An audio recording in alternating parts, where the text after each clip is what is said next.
तुम्हारी इतनी हिम्मत कि तुम मुझे गले लगाओगी? अरे गवार कहेगी, कितनी स्मेल आ रही है इसके से देखना।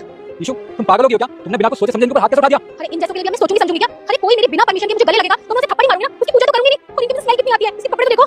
देखो, तुम्हें ना अभी कभी से माफी मांगनी पड़ेगी। जिनके ऊपर तुमने हाथ उठाया ना वो और कोई नहीं बल्कि मेरी बड़ी बहन है। क्या ये तुम्हारी बड़ी बहन है? अरे इसकी ड्रेसिंग सेंस तो देखो और तुम अपना स्टैंडर्ड देखो, कहां से तुम भाई बहन लग रहे हो। और निखिल, मैंने सोचा था तुम्हारी बड़ी बहन से मेरी वाइफ मैच होगी, मैं उनके साथ घूमूंगी फिरूंगी शॉपिंग जाऊंगी क्लबिंग करूंगी, और यहां के तुमने मेरे सारे सपने तोड़ दिए, मुझे बेवकूफ बनाया तुमने।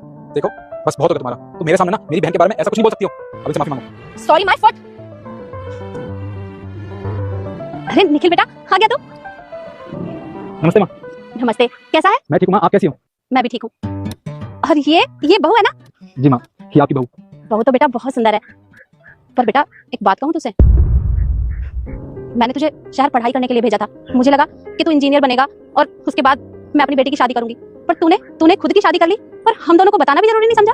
माँ दरअसल बात यह है कि ईश्वर मैं साथ में एक कॉलेज में पढ़ते थे और वहाँ हम दोनों को एक दूसरे से प्यार हो गया। उसके बाद हमने कोर्ट मैरिज कर ली। अब कोर्ट मैरिज में तो ज्यादा लोग अलाउड होते नहीं है ना, और शहर भी तो यहाँ से काफी दूर है, तो बस इसलिए मैंने आप दोनों को नहीं बुलाया। पर अब हम दोनों की शादी हो गई है और इसे मैं आप दोनों से मिलाने लाया हूँ, और आज के बाद हम दोनों यहाँ पे रहेंगे आपके साथ। अरे वाह, ये तो बहुत अच्छी बात है। बेटा अगर आप आने वाले एग्जाम में पास होना चाहते हैं तो आप इस वीडियो को लाइक और चैनल को सब्सक्राइब करके मेरे प्रभु का नाम जय श्री राम कमेंट में लिख दें।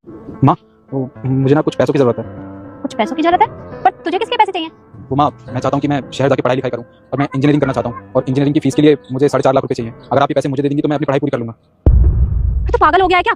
ये पैसे मैंने अपनी बेटी की शादी के लिए जमा किए हैं और तू चाहता है कि मैं ये पैसे तुझे दे दूं?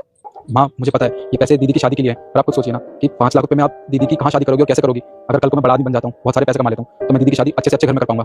हाँ माँ, निखिल सही तो कह रहा है। और वैसे भी अगर पैसे हम निखिल को दे देते हैं तो वो देखना एक दिन बहुत बड़ा आदमी बन जाएगा। वो सही तो कह रहा है, आप पैसे उसे दे दीजिए। तुम दोनों का ना दिमाग खराब हो गया है। अरे तुम्हें पता भी है समाज के लोग सब मुझे ताने देते हैं कि लड़की को घर में बिठा के रखा है, उसकी शादी नहीं करती। अरे मैंने ये पैसे तेरी शादी के लिए जमा किए हैं, पर इन पैसों से मैं तेरी शादी करूंगी। माँ शादी नहीं होगी तो क्या हो जाएगा, लेकिन अगर निखिल बड़ा आदमी बन गया तो कितना अच्छा होगा, हमारी गरीबी खत्म हो जाएगी। माँ आप एक काम करो, ये पैसे निखिल को दे दो।